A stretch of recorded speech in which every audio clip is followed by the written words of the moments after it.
Yeah. So thanks, first of all, thanks for having us here. We don't take it lightly when you put these efforts together. So thank you, Pranjal and Sriram, the gang at Cyberbahn for hosting our event.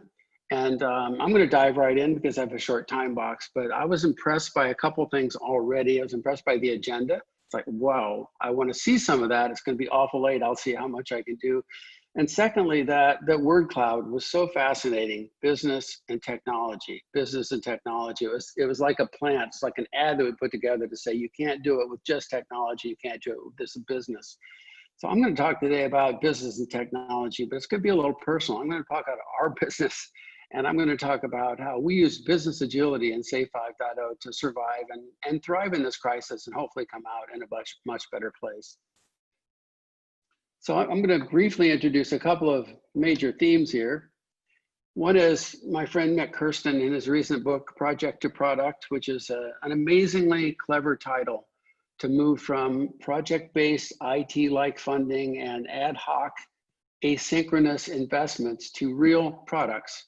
Products have customers. Products have users who have personas. It's such a different thing. Products are persistent. You can invest long life.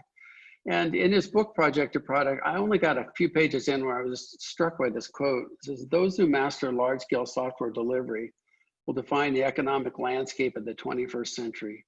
That's a bold statement, but I absolutely believe that to be true. And I believe that we as the industry owe it to all of the enterprises that we serve to help them make that transition. I just went through a frustrating process with an insurance company, and we have great customers, great insurance customers at SAFe. My company didn't happen to be one of them. So I had a terrible IT experience. Literally, my wife and I couldn't figure out if our 11-year-old Jeep had insurance or not, and you couldn't do it online. You called the agent. It was not an experience that really relates to, to the 21st century. So we're frustrated, and we're going to move to wherever we can find people that can serve our needs better. I just want to know if my Jeep is insured. That shouldn't be a complicated question in the year 2020. And the challenge, of course, that we have with that is that it's hard to achieve digital transformation because the world is changing at a rate at which the systems and structures and cultures we've built can't keep up. The reality is we've built very successful companies, but their management infrastructure, their philosophy, their style, and their belief systems really don't allow us to move at the pace that we need to move in the marketplace. And for that, we need to rethink things. And John Cotter, who is one of our heroes, I just finished, as I was waiting to join here, I was reading 2005, his version of this book was, my iceberg is melting. I can't pull it up right now, but it talks about the need for change and how a family of penguins are living on an iceberg and how difficult it is for them to move and change because they were fixed in their structures. And it reminds me of how, when we started the business, we started with a network that was very customer-centric. So we didn't really have a hierarchy or an organization as such. We had people who did the job to solve our customers' needs.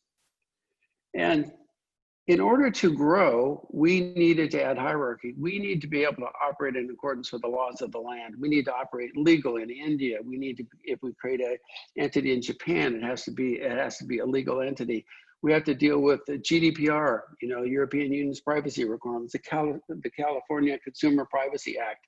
We have to be able to have specialists. We need people that could do media and advertising. We need sales and finance, and we need all of those things that come with having a company that's stable and has the ongoing operational strength to run a business.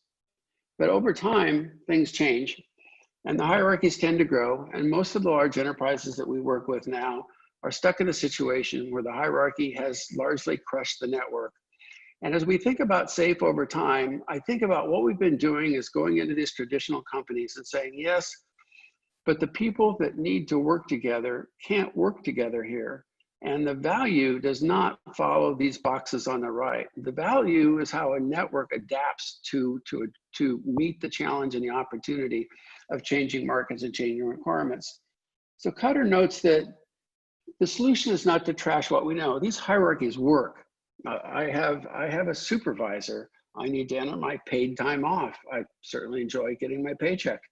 I want to operate in a way that's consistent with the laws of the land. I want a business that has the right funding model and can make the payrolls. I want to operate in a very fair and reasonable and structured system that's there for the long term. But it's not necessarily a fast system. And what Cotter calls out in his book, Accelerate, is this change to a network operating model. But he also says it's not one giant move. Instead, we need both. The hierarchy on the left is designed for efficiency and stability. The network on the right is designed for speed of innovation.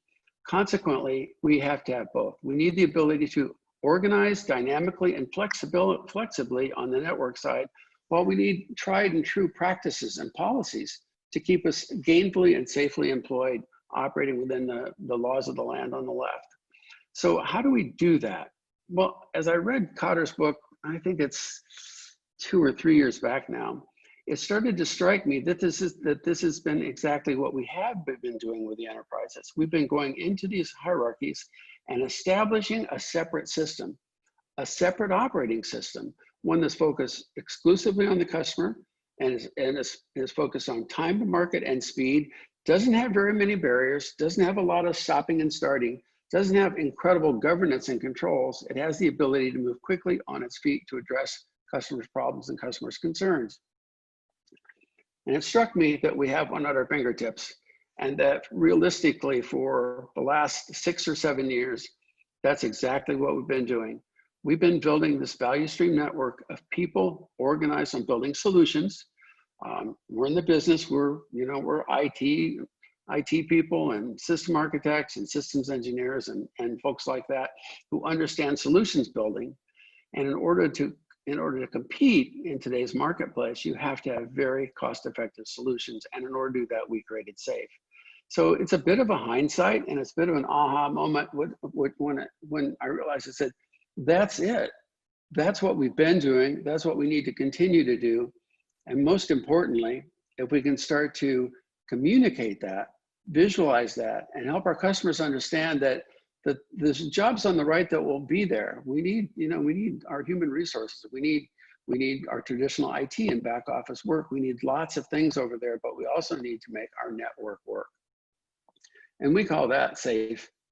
And we introduced SAFE, it seems forever ago.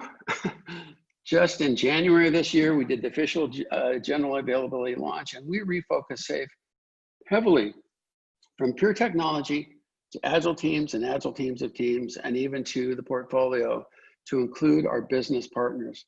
Because just like that word cloud up front, business agility requires technical agility, and technical agility requires support from our business partners as well. And I, of course, can't teach SAFE here. Even in leading SAFE, we don't teach all of SAFE, but I can highlight a few things and talk a little bit about the why of SAFE and why we created it the way we did. 2 years ago, some of our largest customers said to us, we're getting better at solution delivery than we were, but we've hit a wall. Some of the folks that are engaged, that we need to engage with, aren't in an agile mindset. They don't have quite the same value system. They don't work the same way. They don't even speak the same language. They talk about whatever their projects or initiatives. They don't talk about the things that we talk about, capabilities and features and epics and user stories, the things we use to describe systems. So we were asked by them, it was a little bit of an out-of-body experience for us, because we are business people for sure, but we're primarily techies, to describe what that would look like and how you would go about achieving true business agility. And that's what really drove 5.0. There's lots of content in version 5, but the real content focuses on the fact that we need to engage our partners, our business partners in this journey. And that means that everyone involved in delivering business solutions can use our lean and agile practices. And that's the theory behind SAFE 5.0. And it's a fine theory. And in the process, we had to dramatically expand our offering. So if you look here, there's 1, 2, 3, arguably 3 or 4 areas that are dramatically different. We didn't have discussions on organizational agility, which includes strategy agility. We didn't have much focus on the continuous learning culture. And Agile product delivery was really about DevOps and solution delivery, not about really defining products from project to product that worked. And of course, the others were revised as well. So as we think about SAFe now, we think of it in terms of these 7 core competencies of business agility. Individually, they deliver value, but it takes the collective set of them to actually create an agile business. That's a good theory. I like SAFe 5.0. It answers a lot of questions. But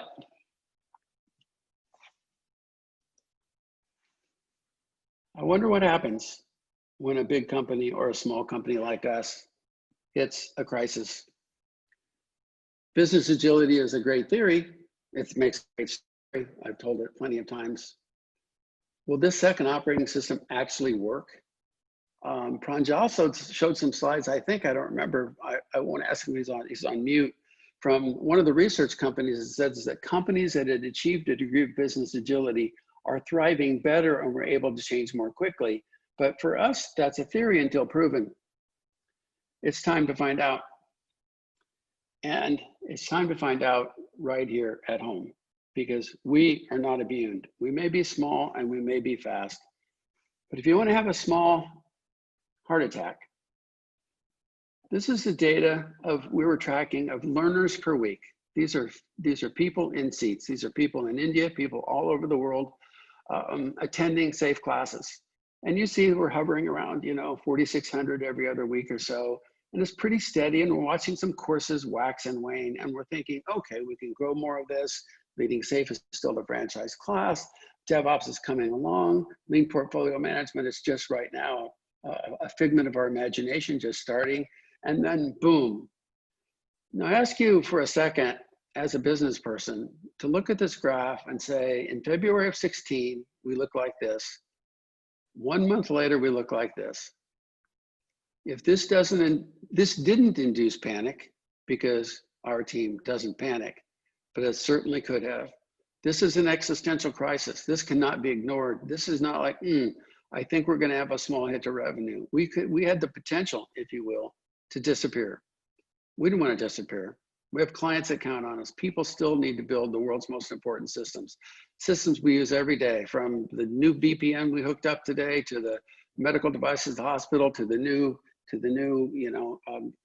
eye surgery that I'm going to go through here in a few weeks. Not scary stuff, by the way, just kind of traditional eye surgery. These things all depend on software and systems, and we have to help our people. So we're in a bit of a pickle. So what did we do? We did not have to rethink our business. We did have to use SAFe 5.0. We did not have to rethink everything. We had to realize that we have defined in SAFe organizational agility, and the aspects of that are the things we need to succeed. And each of the competencies has a few dimensions. Sorry for the complexity there, but it's a complex problem. We help customers that have thousands and tens of thousands of practitioners building systems, just like you do.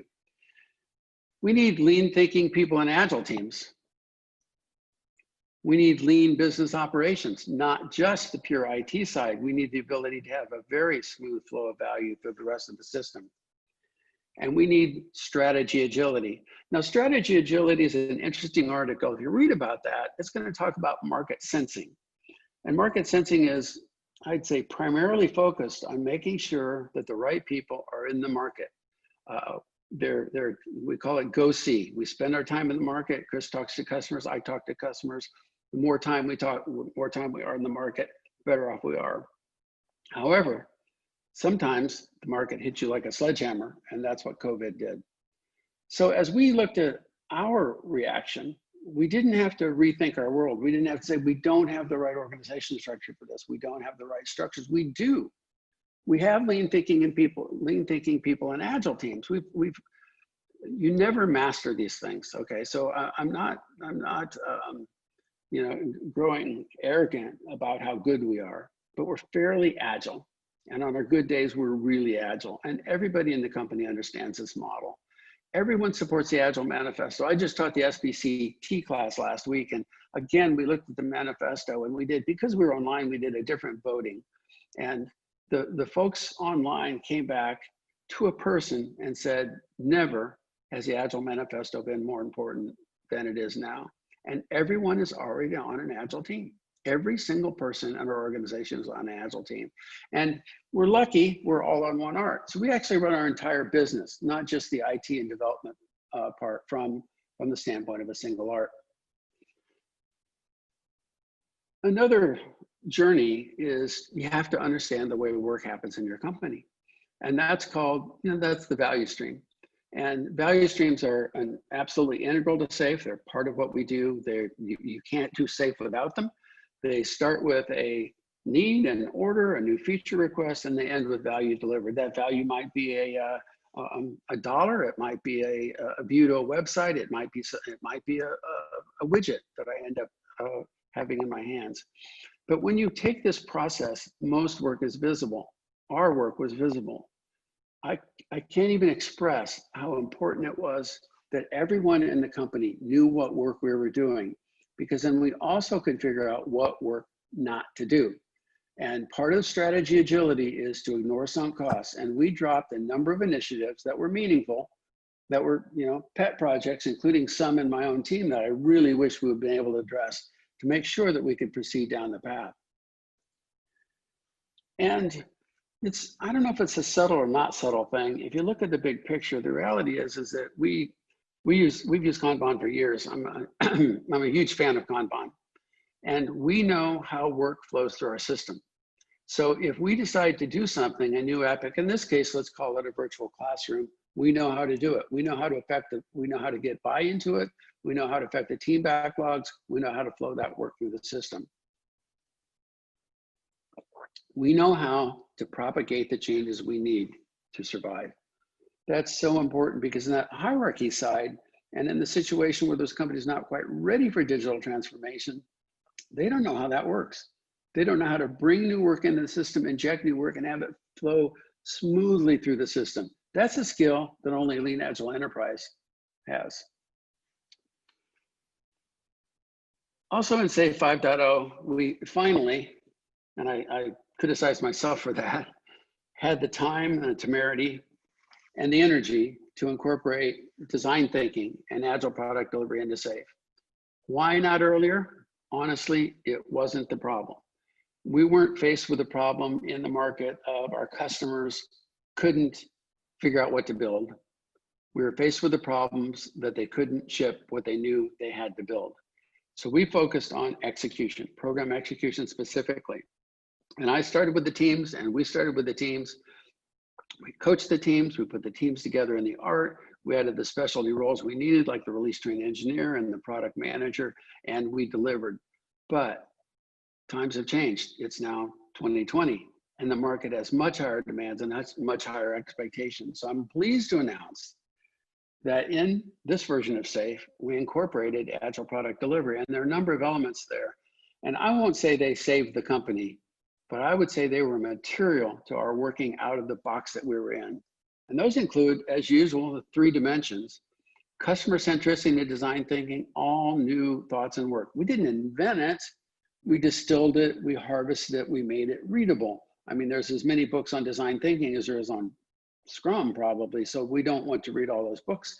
We want to synthesize that and make that easy for you. Some things we're already doing. Developing on cadence and releasing on demand is really valuable. So when we incorporated our new work into PI planning, which we had to make virtual, we were already there. So we knew how to do that work, and we knew how to release, and we release on demand, and I'll show you in a second what we released.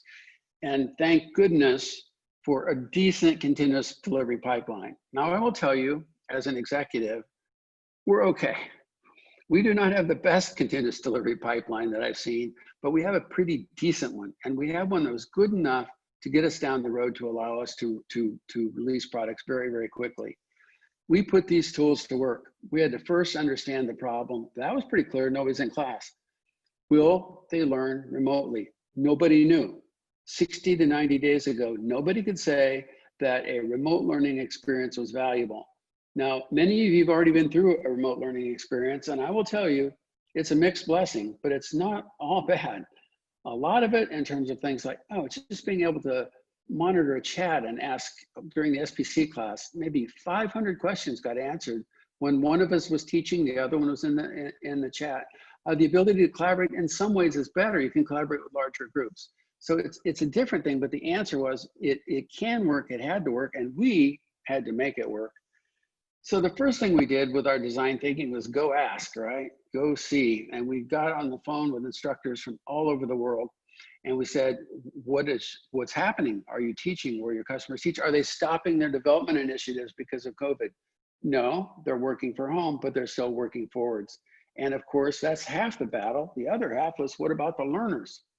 So we started interviewing learners, people that were experiencing face-to-face training. And absolutely, as soon as, within a few weeks, we had remote training capability. As soon as that, we were interviewing our learners. And we have a team that does a very good job of market sensing in that case. They actually ask and know what was needed. And because we do, design thinking, we understand personas and we understand users and we use them. And if you walk around our halls 2 months ago, you would see personas, not necessarily these folks. We created these folks when we were all working from home, of different buyer types, different executive types. We have a lean leadership program under development, lean portfolio management personas, and you use these tools to start to understand your customers. We came to the conclusion that we needed to address 3 different types of instructors. Cautious Care is not ready. We're gonna have to give her some real tools. Optimistic Olivia is willing to try once. Leading Larry is all in. He's got the experience and he needs to deliver remotely. We use these personas to develop our solutions to make sure that we could make sure that Optimistic Olivia to leading we're good. We started dealing with Cautious Care and saying, here's a tool that works. We've taught it, it works. It's gonna be a great experience for you. And we had to revise our strategy. So we invented the digital classroom using our platforms and others. And we put together a design that allows a student to show up and be assigned to a table. It will be like your breakout rooms here. We use basically Zoom for video. So I can dispatch a group to Zoom. And interestingly enough, as you probably know, you can also pull them back. So if there's a 6-minute exercise, they go out for 6 minutes, but I guarantee you they're coming back in 6 minutes because you can shut that room down. So we use all the tools. We use Slack and Zoom and Collaborate and digital workbooks and all the tools we had at our disposal to make this work. Of course, we changed our roadmap.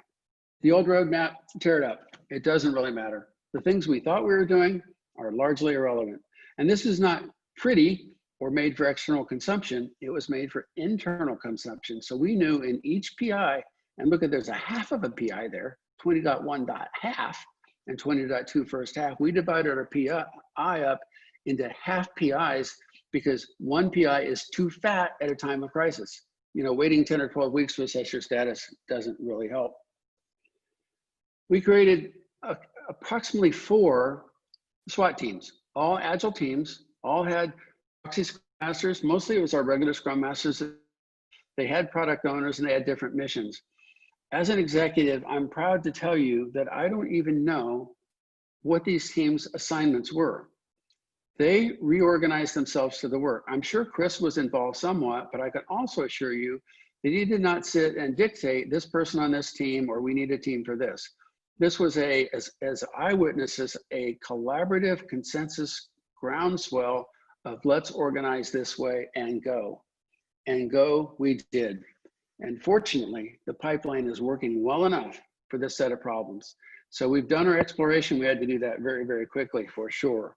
Now we need to start delivering, and deliver we did. And we delivered every day. We started with podcasts around distributed work. We did distributed PI planning with SAFE articles, because if you can't plan together, what is SAFE? I don't even know how to run SAFE if you can't plan together. And away we went. We did training aids. We did new resource pools.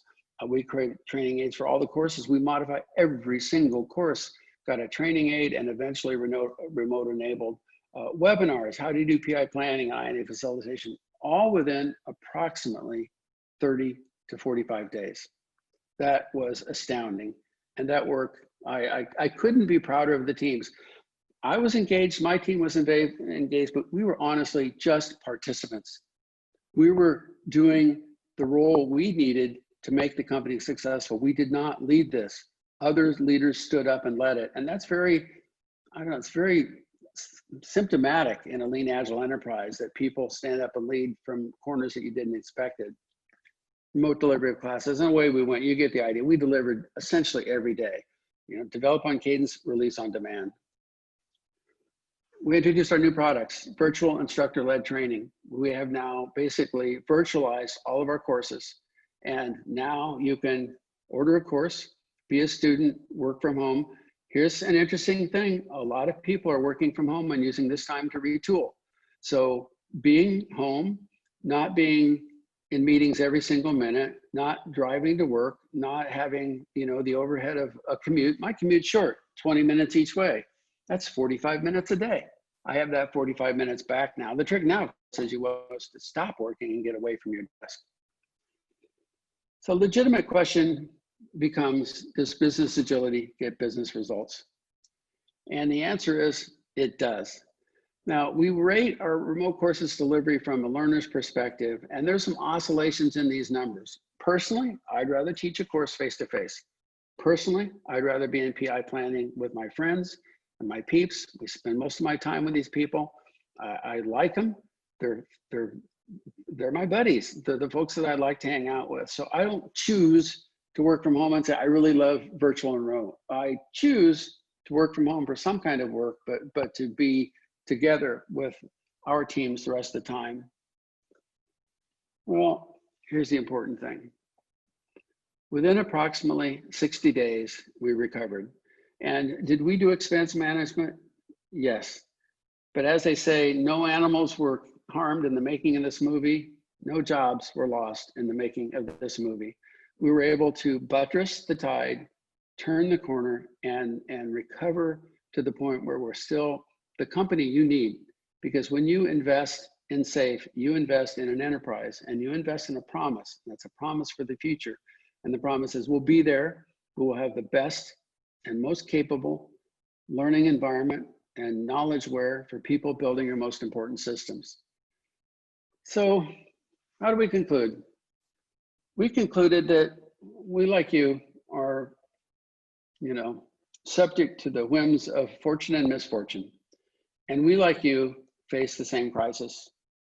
But to save SAFE, we applied SAFE. And honestly, I don't know how it could have gone better. Maybe Chris will give us some highlights. Maybe I've teed up some thinking that he can share as well. We put all the principles to work. We definitely did decentralized decision-making. We moved really fast. And did we make mistakes? You bet. Did we kill the messenger? I don't think so. I think these mistakes were made quickly and self-correcting, and we allowed that to happen so that the people who were closest to the work, people who had the knowledge, the people that knew what needed to be done, did the work. Our journey began with our customers. We listened and we problem solved. We needed to adapt our model. We're a business built on face-to-face training, and nobody is flying anywhere. We had to change our business model. We had to take our content, our instructors, and make a quick and radical change.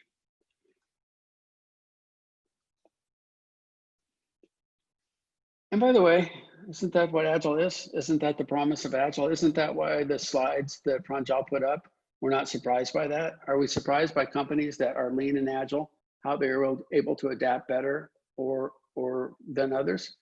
I'm not surprised. We needed to transform. And one of the core competencies that I'm not going to talk about here may be the most important, and that is the continuous learning organization is the gift that keeps on giving. And what we learned from this, we learned about some talents that we had that were unknown. We learned about some holes in our system. We learned about certain types of challenges with distribution, certain types of business model challenges when all of a sudden everyone is remote and people can teach, you know, across time zones. And we learned how to respond to that.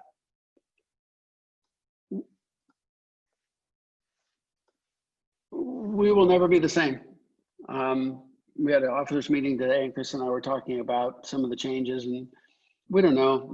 There are no futures around that I'm aware of. We don't know where we're going to go. We will never be the same, but we've recovered and we will be better. So in this short talk, what I've tried to describe to you is that business agility is not a set of marketing words.